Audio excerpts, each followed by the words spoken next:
अस्सलाम वालेकुम guys, this is Siraj Ali official here. This is my first vlog of my YouTube channel. तो आज मैं आपको दिखाऊंगा कि मैंने सुबह सुबह ही मैंने एक जोड़ा लिया कबूतरों का, और जिसमें से एक कबूतर मेरा उड़ गया और एक खड़ा हुआ है।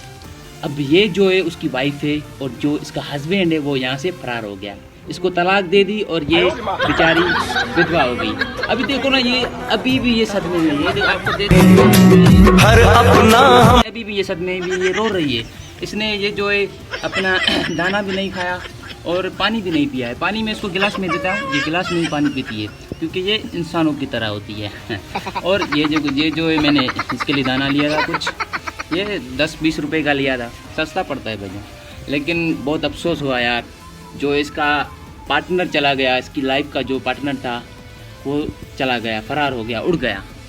तो यार बहुत सैड स्टोरी है, किसी का पार्टनर चला जाए, उसको छोड़ के जाए या फिर तलाक दे के जाए, तो बहुत बुरा लगता है उसको यार। इनमें भी कुछ ना कुछ तो फीलिंग होती है।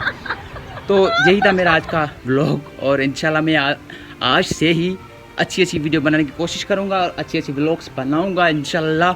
तो अल्लाह हाफ़िज़, मिलते हैं अगली वीडियो में, तब तक के लिए अल्लाह हाफ़िज़।